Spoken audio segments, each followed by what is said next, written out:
Hello students, welcome to the lesson 23 of this subject Advanced Structural Analysis.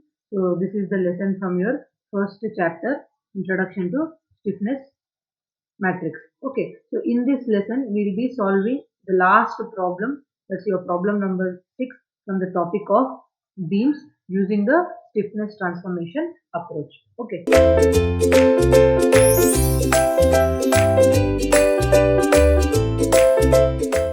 So the thing different here when compared to your other problems are, see here settlements are also given, along with settlements there are rotations also given. So this is a new thing in this particular problem which we have to see. So whenever there is a settlement or a rotation given, the problem need to be carefully done, especially when calculating your fixed end moments. All the other steps will remain same. Only while calculating fixed end moments, there will be a variation which you have to learn. Okay. So this is how many spans beam?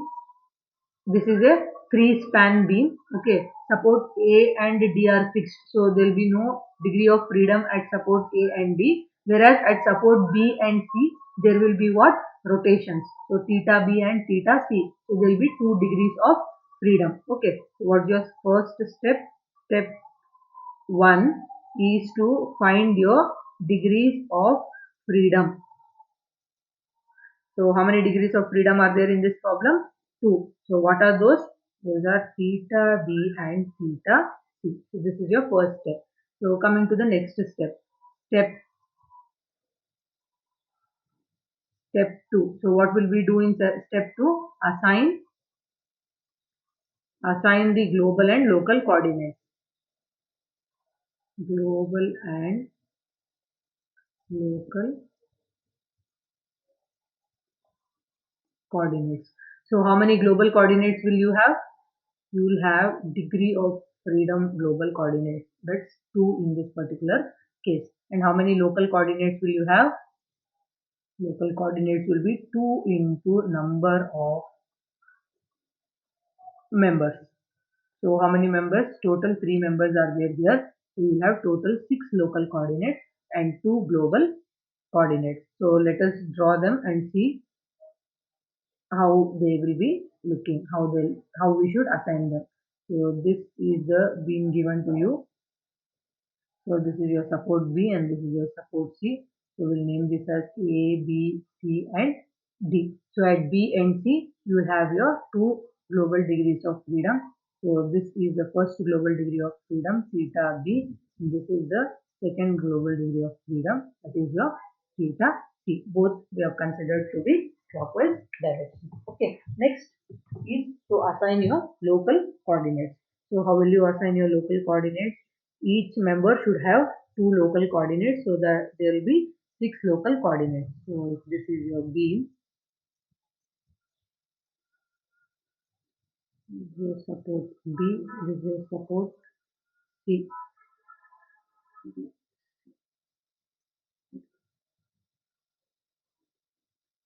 So how will your local coordinates be? So I'll consider to be clockwise everywhere. So this is also clockwise. Here 2 clockwise. Here also 2 will be clockwise.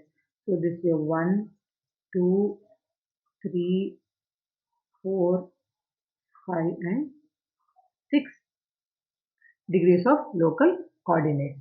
So this is your step 2. So once you are done with your step 2, what is the next step you have to do? You have to find your fixed end moments. This is very important point or step, and this is the only step that will be changing whenever a settlement of support is given or rotation in support is given. Okay, so this is an important step in this problem.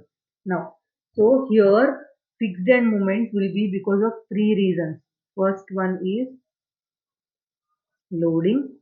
The second one will be sinking of support, and the third one will be rotation of your support. See, they have given like this. So let's see the question. See, analyze the beam and draw the shear force and bending moment diagram. Here, support A sinks by 20 mm and rotates by 0.04 degree clockwise. So similarly, your support B and C are also sinking, and coming to D, the support D is raising and it is also rotating by 0.025 in anti-clockwise direction. So for loading separately you should have, for sinking separately you should have, and for rotation you should separately calculate your fixed end moment, and the final fixed end moment will be the sum of all these three. So let's see one by one. First let us see for the loading. Okay, so there are totally how many spans? 3 spans. So let us take all the 3 spans in the same line so that it is easy for us to calculate. This is AB, BC and CD. A, B, what is there on AB?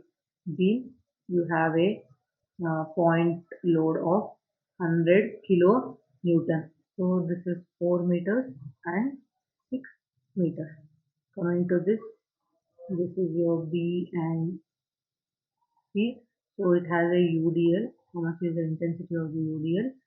30 kilo Newton per meter. The length of this is 8 meters.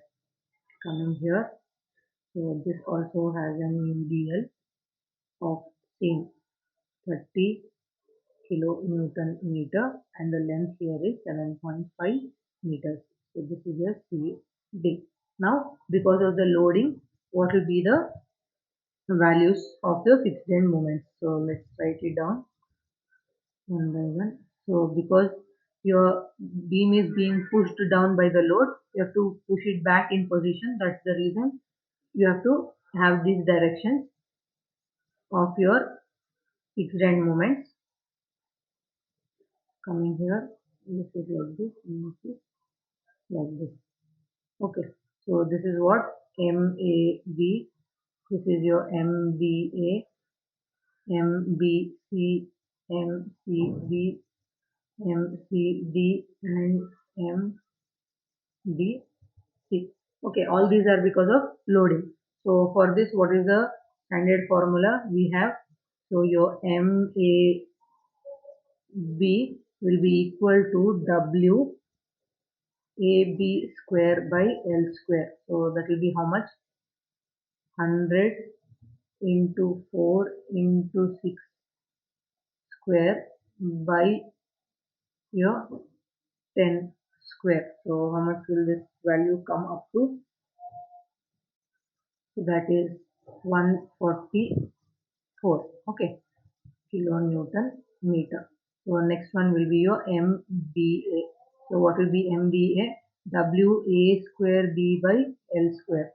So that will be your 100 into 4 square into 6 by 10 square. So this will come up to 96 kilonewton meter. Coming here, this is a UDL. So if it is a UDL, your MBC will be equal to MCB will be equal to WL square by 12. So this is a standard value, right? So how much is it? 30 into L is 8 square by 12. So what will be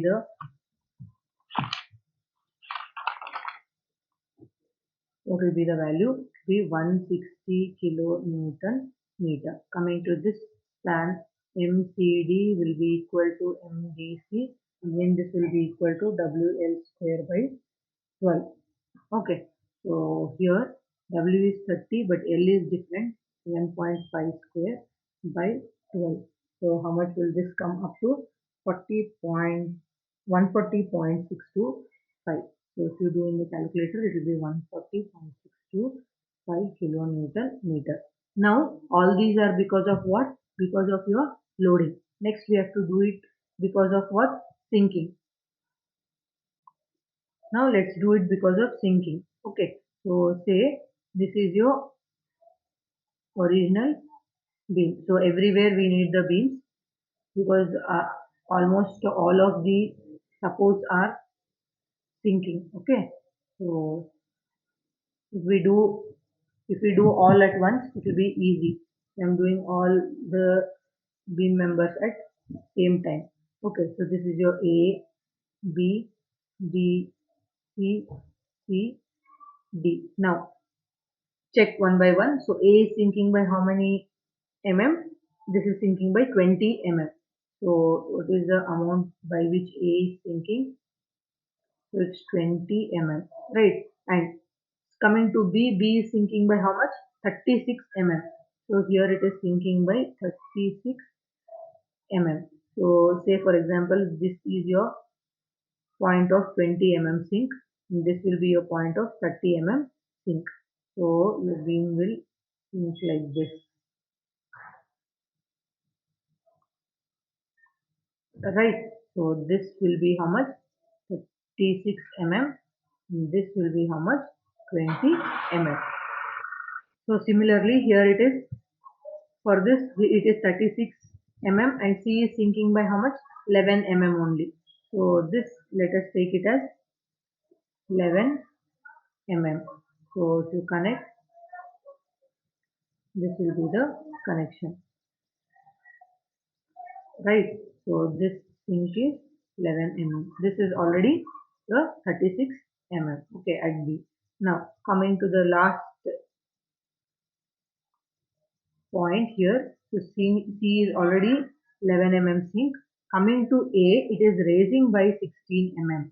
So you have to go up by how much? 16 mm. So your beam deflection will be because of sinking like this. So this is your 11 mm. This is your 16 mm. So it's very, very important to write your sinking values or raising values. Now, what is the delta value for this beam? The difference between your sinks. So that is your 36 minus 20. That will be your 16 mm.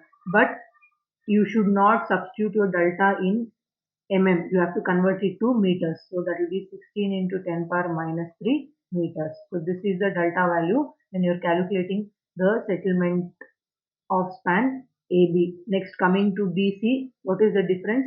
36 minus 11. So it will be what? 25 mm. So the delta value for this is 25 mm. So if you convert it, it will be 25 into 10 power minus 3 meters. This will be a delta for the BC span. Now coming to CD span. Now see, this is very important. Be careful. Here one is raising and other one is settling. So the difference will be what? Addition. Why? Because the one is raising and the other one is settling. So the difference between the two supports will be 11 mm plus 16 mm. This is important. Why we are doing plus? Because it is raising.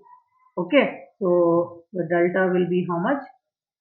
27 mm. So that will be your 27 into 10 power minus 3 meters. Right. So now what are the value? What is the value? Because of settlement, what is the fixed end moment you will be having? That's nothing but 6 EI delta by L square. So here what is it? 6 into EI. EI for this span is what? 2.5 EI delta is 16 into 10 power minus 3 by L is how much? 10 whole square. Okay. So also we have EI values given to us. How much is EI? See here.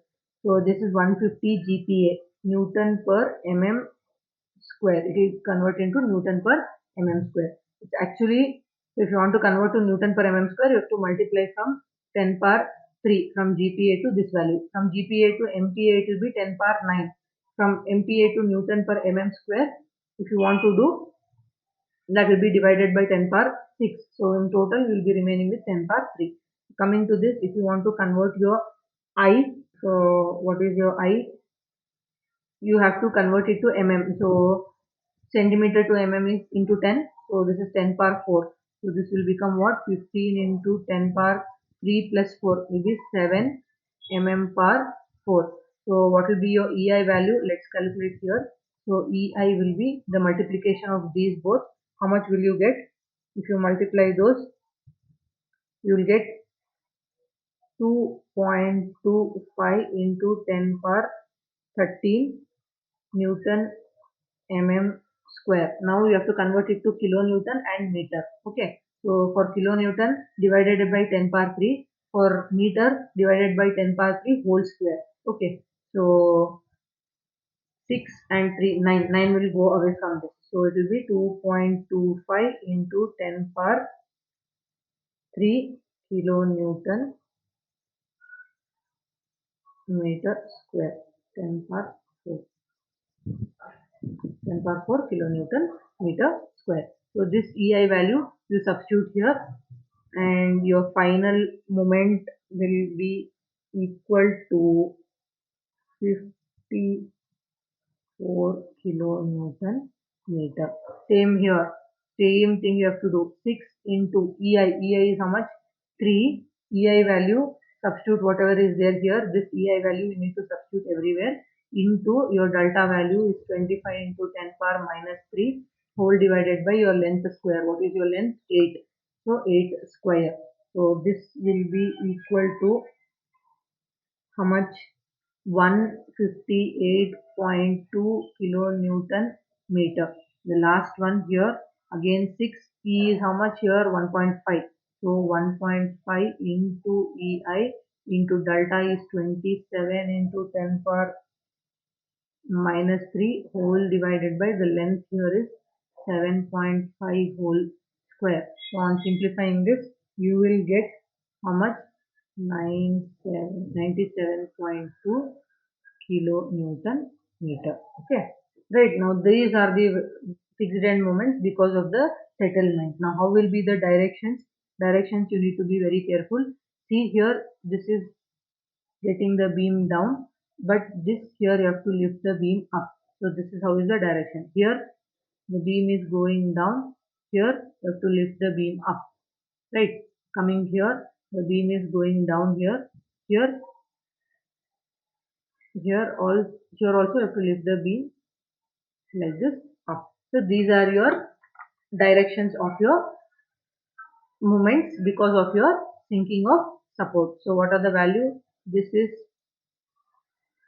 54 kilonewton meter. This is also 54 kilonewton meter.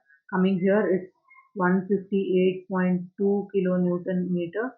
So here also it's 158.2 kilonewton meter. So this is how much?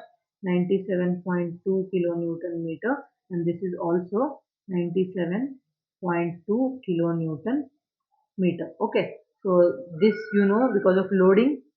So these are how much? This is 144, this is 96, this is 160, this is 160.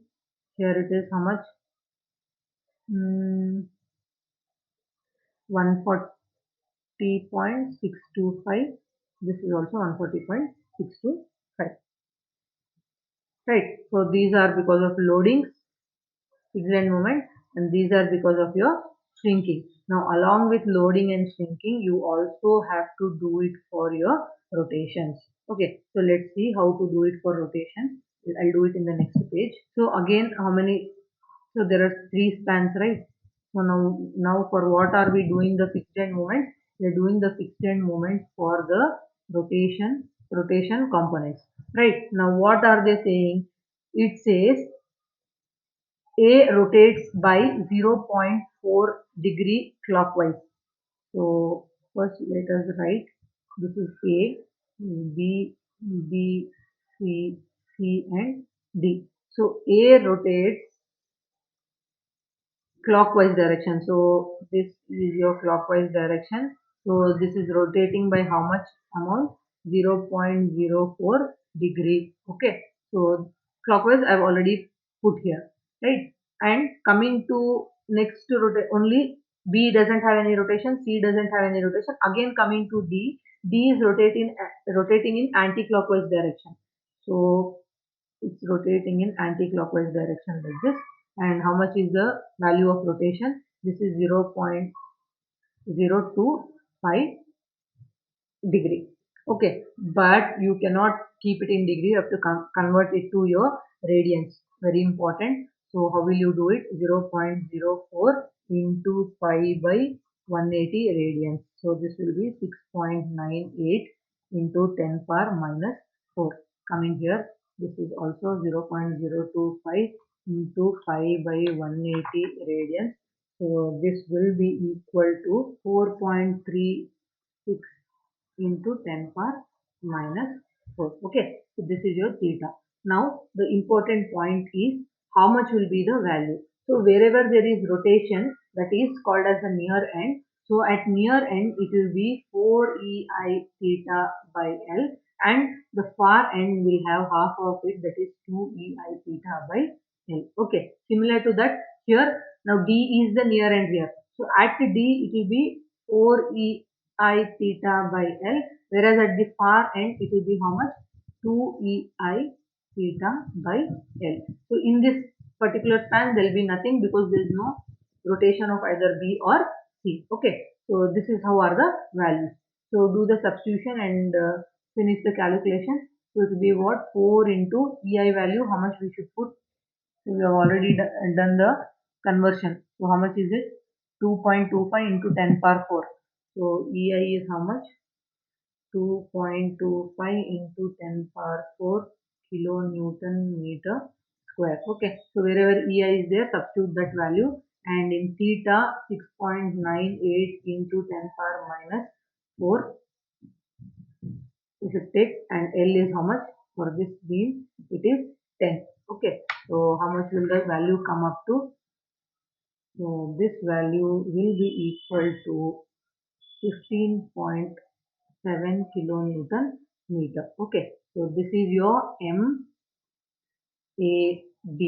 So what will be your MBA? Half of this. Why? Because it is 4, this is here 2. So half of this value will be your MDA. So that is your 7.85 kilonewton meter. So do for here also. So 4 into EI value, substitute 2.25 into 10 power 4, and theta value is how much? 4.36 into 10 power minus 4 by length of CD is how much? Length of CD is 7.5. Okay, one thing I missed here. EI, what you have to do? 2.5 EI. This is 2.5 EI. Here also it is what? 1.5 EI. So keeping 2.5 EI only, I calculated this. So it's coming as 15.7. So here, how much will this value come up to? So this value will be what? Your MBC. That's nothing but equal to 7.854 kilonewton meter. So half of it will be here. So this is MCD will be half of that value. That's your 3.927 kilonewton meter. Okay.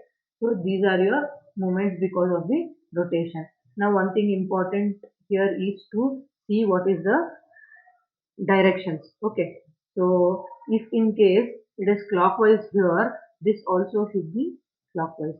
Similarly here it, sorry, if in case it's anti-clockwise here, here also it should be anti-clockwise. So if this is clockwise here, here also it should be clockwise. So this is your MAB, this is your MBA because of rotation, this is your MCD, this is your MBC. Okay, so these are because of rotations. Now the final fixed end moments, this is a very important point. So MAB, final fixed end moment, will be because of loading, plus MAB because of sinking of support, plus MAB because of rotation. So check with the values. Be very careful in using the signs. Okay. So this is what? Anti-clockwise. This is because of loading. So minus 144. Coming here, this is also anti-clockwise. So minus 54. Coming here, this is clockwise. So minus 144 minus 54. Coming here, this is clockwise. So clockwise how much?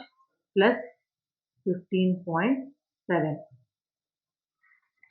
Got it? Hope you have understood how to find your final fixed end moments. So this value will come up to minus 182.3 kilonewton meter. Right? Next, coming to your MBA, same process will repeat here. So first, because of loading clockwise, so plus 96. Here it is anti-clockwise. So minus 54 plus 96 minus 54. Coming to this point, it is again clockwise here. So plus how much is the value? 7.85. So what will be the final value? 49.85 kilonewton meter. Then MBC again same. So MBC is same. Check here. See, this is anti-clockwise. So minus 160. This is clockwise. So plus 158.2. So minus 160 plus 158.2. So this will be how much? There will be no moment because of your rotation here. So I'm not writing that. So this will be equal to how much? Minus 1.8 kilonewton meter. Coming to your MCB. Again, loading, settlement, rotation. So rotation is 0 anyways. So loading, let's see. Clockwise, so plus 160. This is also clockwise, so plus 158.2. So this will be what? Plus 160 plus 158.2. So that will be how much? 318.2 kilonewton meter. So for rotation, here also it will not be there. Coming to the next span, CD. So let's see for CD. See here it is anti-clockwise. So minus 140.62. Here it is clockwise. So plus 97.2. Then here it is anti-clockwise. So minus 3.927 minus 140.625 plus 97.2 minus 3.927. So will be equal to minus 47.352 kilonewton meter. Okay, the last one is equal to, check here. So this is what, this is your clockwise. So plus, this is also clockwise. So plus, coming here, this is anti-clockwise. So it is minus. So 140.625 plus 97.2 minus 7.854. So this will be equal to 229.971 kilonewton meter. So these are your final fixed end moments. Now let us plot them one by one. So major in this problem is finding fixed end moments. All other procedure you already know it now. Okay. So this is your A, B, B, C, C, B. So what am I writing? Fixed end moments, final values. Okay. So let's take a different pen. Right. So this is what minus. Minus means anti-clockwise. Okay, 182.3. 182.3 kilonewton meter. Then plus 49.85. So plus means what? Clockwise. 49.85 kilonewton meter. Next, again minus. So anti-clockwise. So 1.8 kilonewton meter. Then again plus. So clockwise. How much is it? 318.2 kilonewton meter. Next is what? Minus. Again minus 47.32352. So minus anti-clockwise 47.352 kilonewton meter. The last one is plus 229.971. 229.971 kilonewton meter. This is your fixed end moment. So that's your step 3. Then once you're done with your step 3, what is your next step? Step 4 is your EQJL. So for EQJL, what will you do? Just to change the direction of your fixed end moment, you will get your EQJL. So just change the direction. Nothing much you have to do. You have to just change your direction, right? So this is 182.3 kilonewton meter, 49.85 kilonewton meter, 1.8 kilonewton meter, 318.2 kilonewton meter, 47.352 kilonewton meter, and 229.971 kilonewton meter. So this is your step 4.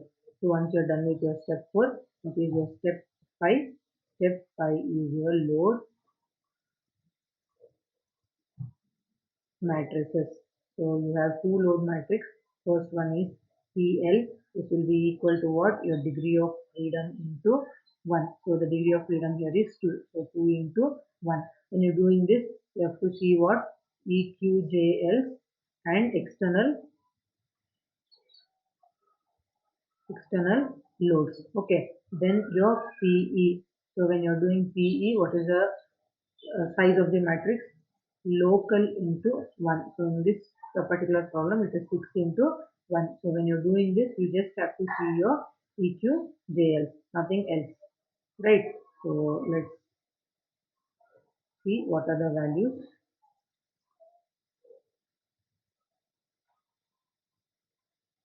So it's a 2 into 1 matrix.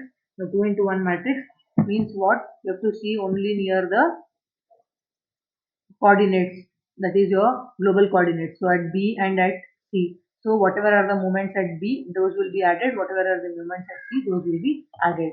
See, if you see your external loads, there is no moment at B, no moment at C. So no need to bother. But you have to see your EQJLs. So where are your EQJLs? Here. So this is your A, B, B, C, C, D. So at B, there are two values. One is anti-clockwise, the other one is clockwise. So minus 49.85 plus 1.8. Coming to C, again one is anti-clockwise, minus 318.2. Then the other one is clockwise, so plus 47.352. So this will be your final values. So what will be the final values? Minus 48.05 and minus 270.848.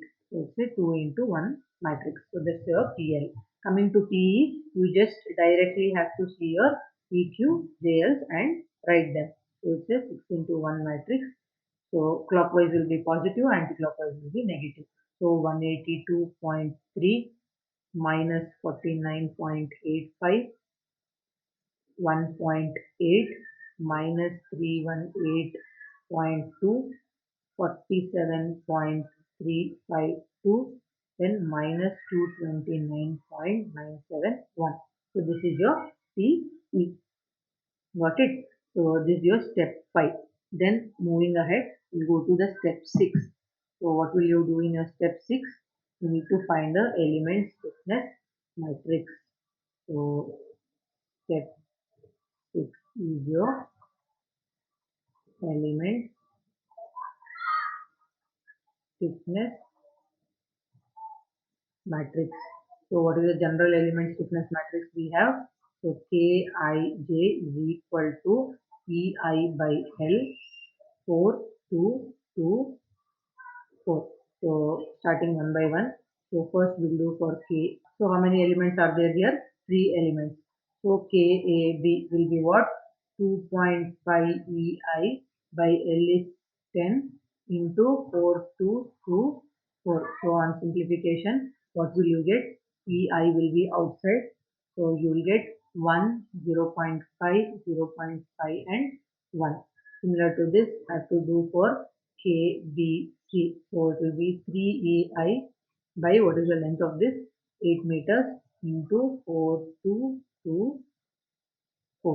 So this will be equal to EI into 1.5, 0 0.75, 0 0.75 and 1.5. So the third member is what? CD. So here it will be what? 1.5 EI by length is 7.5. Again 4, 2, 2, 4. So on simplification, you will get EI into 0 0.8, 0 0.4, 0 0.4 and 0 0.8. So this is just step 6. Then moving ahead, what's your step 7? So in your step 7, you should find your unassembled stiffness matrix. So what is your unassembled stiffness matrix? K will be equal to, in this case, you have to arrange them in the diagonal fashion. So KB, KBC and KCD, all other elements should be 0. Okay, all other values should be 0. So if you want to write it, this will be a 6 into 6 matrix. So there are 6 into 6 local coordinates. That's why it will be a 6 into 6 matrix. So EI, let us take outside, starting from here, 1, 0 0.5, 0 0.5, 1, so 0, 0, 0, 0, 0, 0 and 0, 0. For the second element, second matrix, so 1.5, 0 0.75, 0 0.75 and 1.5. This will be 0, 0, 0, 0. Then for the final third one, so what are these? 0 0.8, 0 0.4, 0 0.4 and 0 0.8. So this is your K matrix, which is a 6 into 6 matrix. So this is your unassembled stiffness matrix.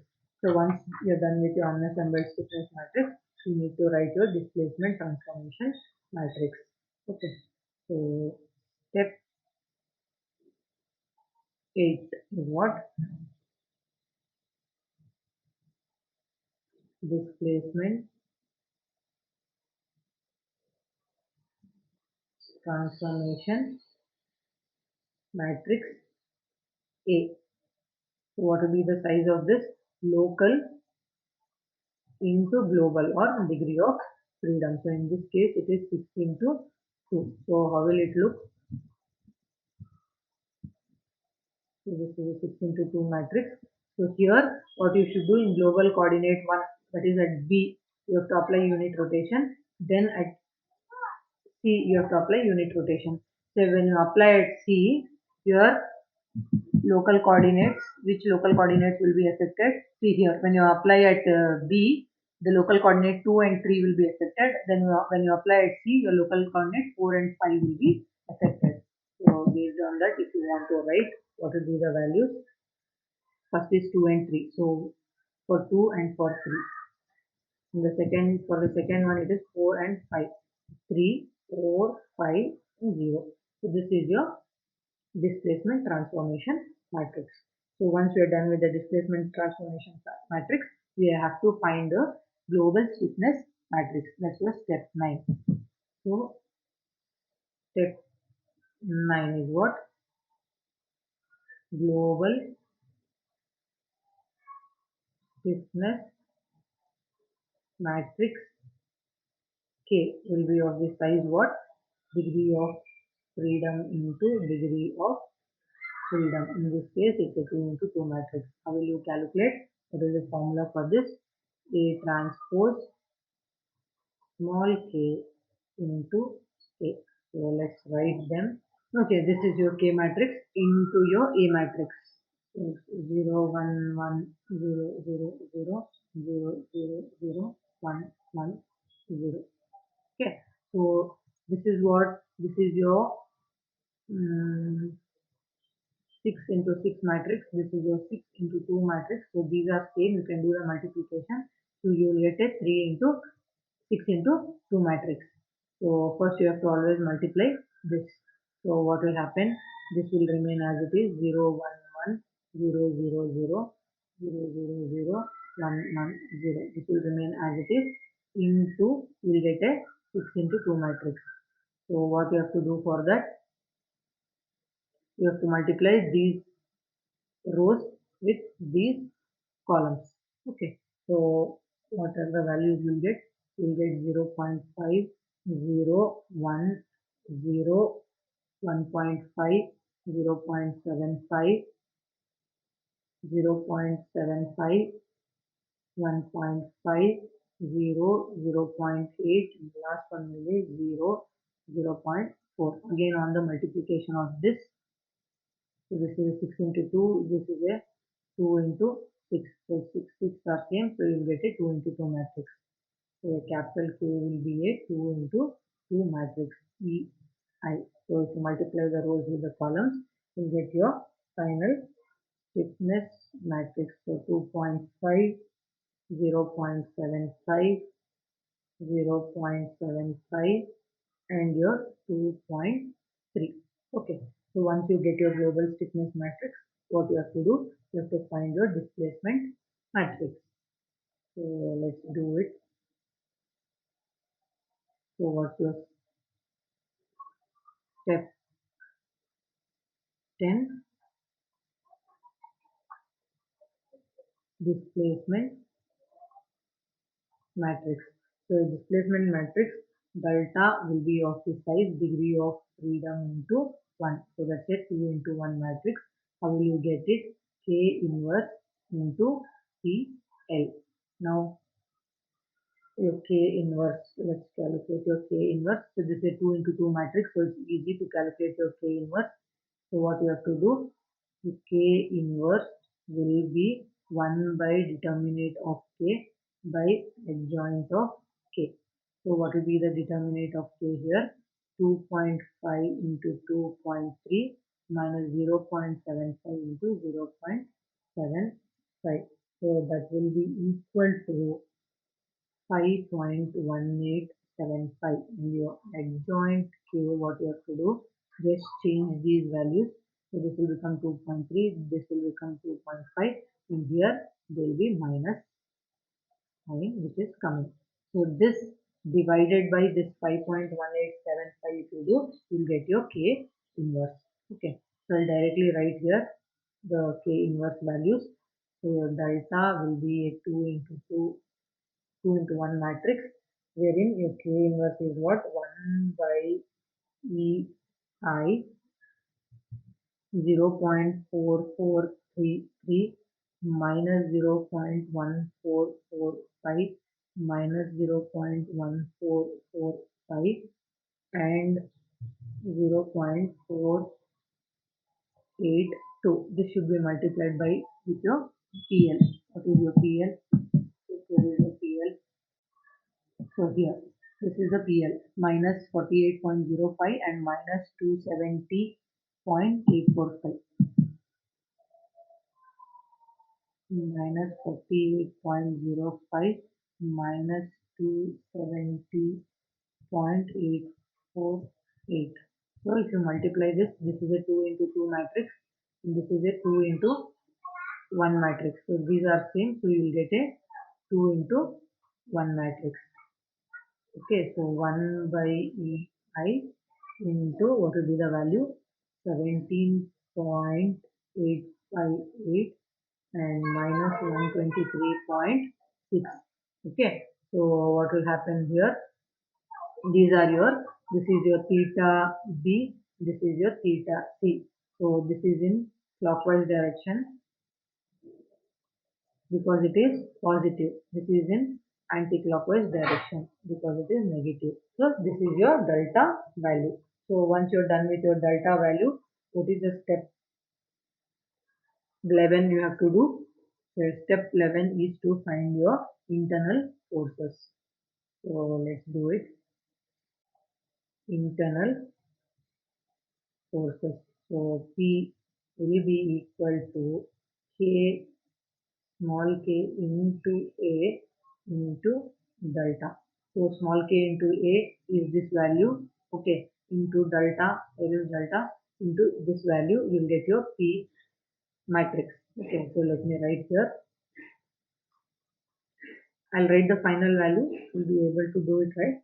So the final values of this will be 8.929, 17.858, minus 65.913 minus 172 0.0125 minus 98.88 and minus 49.44. So this is your internal forces. So step 11. So your step 12 is to calculate your final forces. The step 12 final forces. So what are your final forces? Pf will be equal to your internal forces P minus your Pe. What are the forces due to loads due to EQJL. So this is your P value minus your Pe. So what are your Pe values? Let's check. So here these are your Pe values. Okay, let me write one by one. That's 182.3 minus 49.85, 1.8 minus 318.2, 47.352 and your minus 229.971. Okay, this after subtraction will get your final forces. So I am writing it. You can do it in your calculus. Okay. 173.371, 67.708 minus 67.713, 146.1875 minus 146.232 and the last one is 180.531. Okay. So see, you observe here, this is your fixed end moment at AB. So this is minus. Minus means what? It will be anti-clockwise direction. This will be clockwise. This will be anti-clockwise. See now these both, this will be at joint B. So this is A, BA. This is the moment at BA and this is the moment at BC. Normally they will be equal and opposite. So similarly when you come to this, so this is positive, so clockwise, this is negative, anti-clockwise, this will be at joint C. They should be equal and opposite.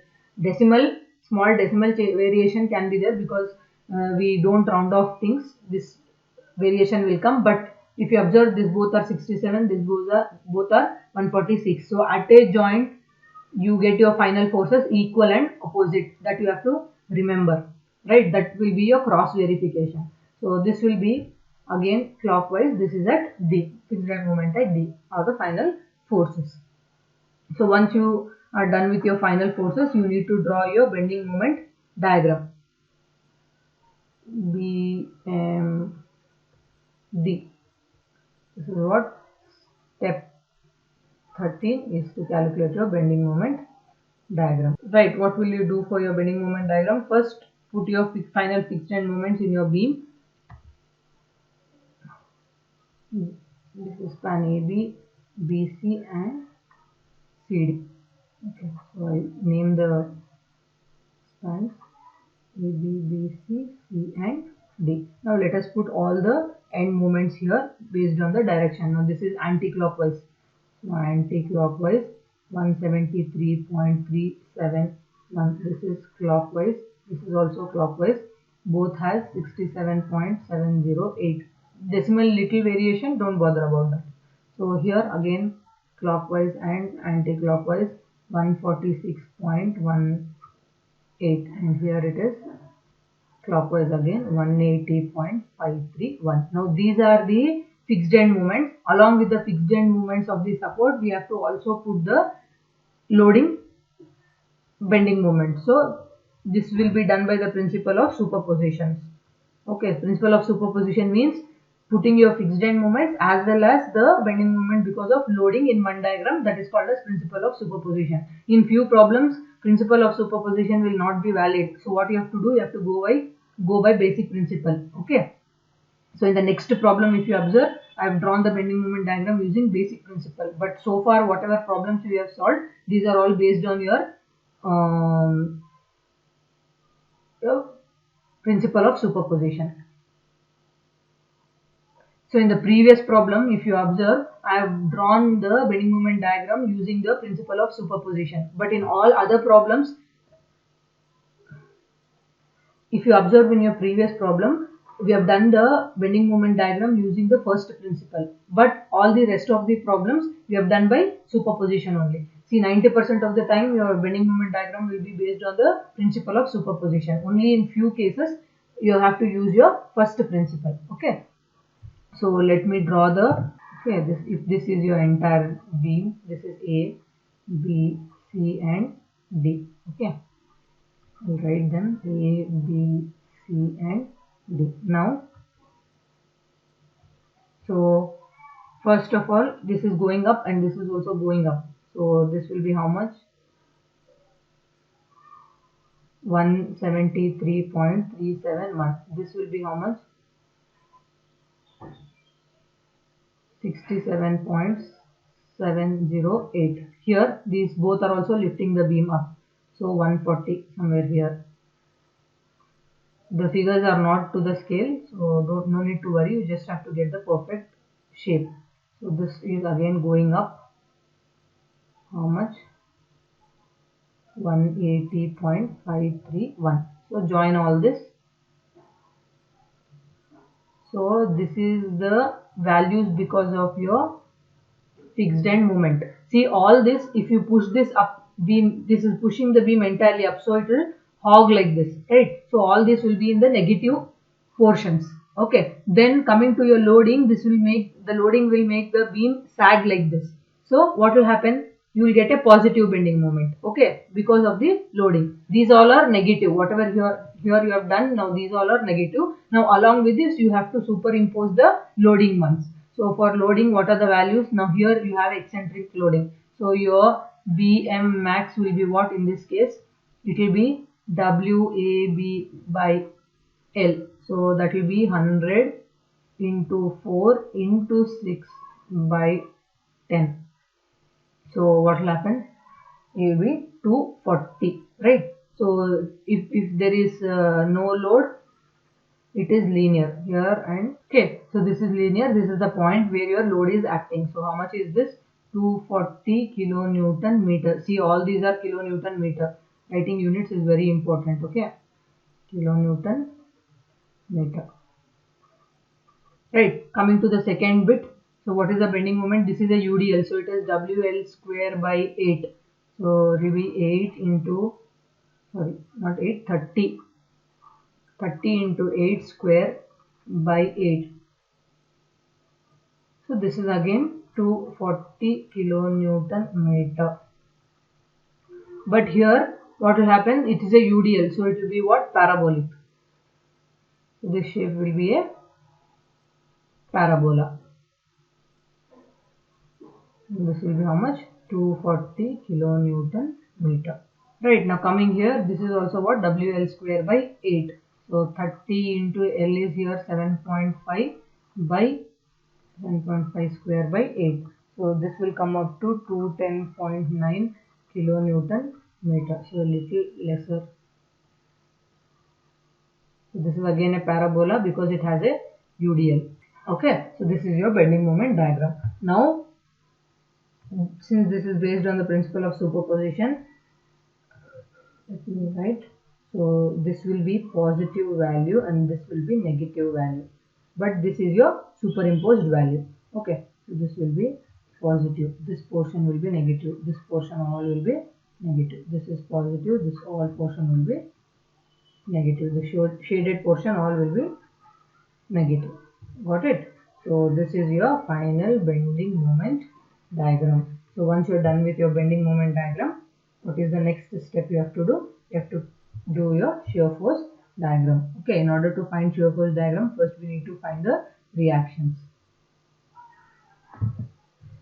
So next is step 14, the shear force diagram. So whenever you're finding shear force diagrams, you make sure that you first find reactions, and for finding reactions, you have to have your end moments in the diagrams to get your correct reactions. Okay, so this is how much? 173.31 kilonewton meter. Here and here it is same. So how much is this? 67.708 here and Here also it is same 146.2, and here it is 180.5 kilonewton, right? So this is your 10 meters total, this is your 8 meters, 7.5 meters. Okay, this has a UDL over entire span, this also has UDL over entire span. How much is the intensity? 30 kilonewton meter. Here also it is what? 30 kilonewton per meter. Here you have a point load at 4 meters distance. How much is this point load? 100 kilonewton. Okay, now I'll put the reactions. So here this is your point A, B, C and D. So here you will have a reaction RA. Here for this beam I'll take it as RB1. For this beam I'll take it as RB2. Here it is RC1, this is RC2, and finally this is what? RD. So let's do one by one. First for this span AB I will do. So what will the first step be? Summation V equal to 0, all upward forces positive. So it will be RA plus RB1 will be equal to your 100. Then do sum of moments about A. Always prefer taking left corner, okay, for any of the beam. Now here whenever you're doing moments, don't do moment into perpendicular distance is not required. Only when you are doing for vertical forces or loads, then you have to multiply it with the perpendicular distance. So if you observe, this is anti-clockwise direction, so it will be minus 173.31. Then coming to this 100, it will give a clockwise reaction of 100, moment of 100 into clockwise moment of 100 into 4. Then this RA is passing through A, so it will not have any effect. Coming to this is clockwise, so plus 67.708 minus RB1 into 10 equal to 0. So if you solve for this, you will get your RB1 value, which will be 29.43 kilonewton. Substitute this back in here, you will get your RA value. How much is that? 70.57 kilonewton. Okay, so this is 70.57 kilonewton and this is 29.43 kilonewton. Okay, now moving ahead for the span, again summation V, what will it be? RB2 plus RC1 will be equal to 30 into 8. That's nothing but 240. Now then you take sum of moment about B in this case. Okay, sum of moment about B, all clockwise forces positive. So what will happen? Minus 67.703. See, this is anti-clockwise, so minus. Coming to this 30, it will be clockwise, so plus 30 into 8 by 2. Then coming to this is also clockwise, so plus 146.2. Then minus RC1 into 8 equal to 0. So this will give you the value of RC1, which is 129.8 kilonewton. Substitute back here, you will get the value of RB2, which will be equal to 110.2 kilonewton. So this is how much? 110.2 kilonewton, and this is how much? 129.8 kilonewton. Coming to the last span, the span is CD. So in the CD span, sum of vertical forces, what will happen? RC2 plus RD will be equal to how much? 30 into 7.5. So that will be the value of 225. Then you do sum of moments about C equal to 0, all clockwise forces positive. So starting from here, this is anti-clockwise, so minus 146.2 plus 30 UDL is into 7.5 whole square by 2. So that is 30 into 7.5 intensity, and that should be acting at the center. So 7.5 by 2 will be the perpendicular distance. Coming to this is clockwise. So plus 180.5 minus RD into 7.5 equal to 0. So you will get the value of your RD, which is 117 kilonewton. If you substitute back in this above equation, you will get your Rc2, which will be equal to 108 kilo Newton. Right. So these are your reactions. How much is this? 108 kilo Newton, and how much is this? 117 kilo Newton. Now let's draw the diagram. This is your span A, B, C and D. Please note that the diagrams are not to the scale. Okay, the shape is important. So A is 70.57. So for the beam, if you stand left up is positive. Okay, so that will be 70.57. Then right up is negative. This side, if you see, this is right up. So it will be negative. How much? 29.43. Okay, now here in between there is a point load of 100. So if you come straight up to that point, it will be constant. Wherever there is no load, your shear force is constant. Now here what is happening, there is a load which is dropping down by 100 kilo Newton. So you should go down by 100 kilo Newton. Okay, so if you calculate this 70.57 plus 29.43, this total will be 100. Okay, so that's very important when you have a point load. This is your positive value, this is your negative value.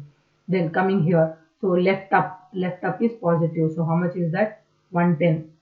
Okay, 110.2 kilo Newton. Similarly, right up is negative. So how much is that? That is 129.8 kilo Newton. When there is UDL, your shear force will vary linearly. So from here to here, you have to connect with a linear line. Okay. So somewhere here, your shear force will be equal to 0. This is your negative value. This is your positive value. Similar to that here also. So left up is positive. How much? 108. So somewhere here, this will be 108 kilonewton. See, all of these are straight lines. Okay, then right up is negative. So how much is it? 117. So let's mark it here, 117 kilonewton. So again UDL, so it is linear.